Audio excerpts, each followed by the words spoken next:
C'est une journée très difficile et éprouvante pour la rédaction de France 24. Nous avons appris le décès de l'un de nos journalistes, Amobe Mevege, est mort brutalement.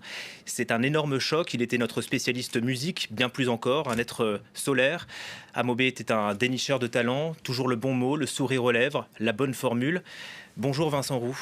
Nous perdons un ami. Oui, oui, oui. Personnellement, moi, je le connaissais depuis un peu plus de 25 ans, mais je suis sûr que tous nos téléspectateurs ont l'impression de le connaître depuis toujours. Amobe, c'était d'abord une présence physique. Je suis pas petit, je sais que ça se voit pas, mais c'est le cas. Mais en même temps, il m'impressionnait quand même. Il m'impressionnait par sa carrure, par son élégance, son style, ses sweats à capuche designés par des créateurs africains, ses boubous parfois, quelque chose d'assez improbable sur notre antenne. Et puis sa présence à l'antenne. Ensuite, Julien, cette aisance incroyable, cette capacité d'improvisation qui me fascinait, qui nous effrayait aussi parfois, parce que on le voyait partir à l'antenne de temps en temps avec 3 lignes de texte, 3 questions. On se disait comment est-ce qu'il va tenir un quart d'heure comme ça. Il aurait pu tenir 1 heure en fait, en inventant des mots. Au besoin, il adorait ça, inventer des mots, Amobe. Et puis son aisance, bien sûr, aussi, et surtout avec les invités, quels qu'ils soient.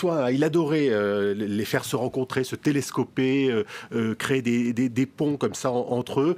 Moi, je me souviens d'une émission où il avait invité une pianiste classique, une jeune pianiste, pour un album de Clementi, de sonates de Clementi, donc un compositeur du XVIIIe siècle, hein, et il la faisait réagir au dernier tube d'un chanteur de coupé-décalé. C'était à la fois totalement surréaliste et fascinant. Pascal Amobe, il était avant tout un passionné de rencontres, de découvertes, comme vous l'avez dit. Il connaissait quelques-uns des plus grands noms de la musique internationale, mais en même temps, il n'aimait rien tant que de faire découvrir un jeune artiste, un premier titre, venu notamment du continent africain. Son engagement, bien sûr, pour la culture africaine sous toutes ses formes, elle était au cœur de sa carrière, et depuis toujours, hein, parce qu'il avait commencé dans les années 80 dans les radios de la diaspora africaine en France, jusqu'à aujourd'hui avec son entreprise Ubis News, à travers laquelle il crée des programmes, des bouquets, des plateformes digitales aussi, qui émettaient dans plus de 40 pays en Afrique.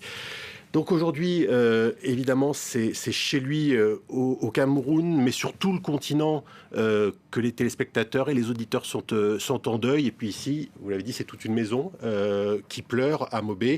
Il était depuis 2010 sur l'antenne de France 24, chaque lundi, dans l'affiche, et pour la chronique culture, souvent avec vous, Julien, pour des spéciales aussi. Et puis avant cela, il était au micro de RFI, toujours dans notre maison. Quand je suis moi-même arrivé à RFI en 1995, il était déjà une star de la chaîne avec son émission Plein Sud. Et c'est donc un grand monsieur qui nous a quittés.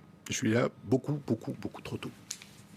53 ans, il va nous manquer. C'est douloureux, c'est brutal. Merci beaucoup Vincent pour ce premier hommage à Amobe Mevege. On t'embrasse Amobe et puis on pense bien sûr à ta famille.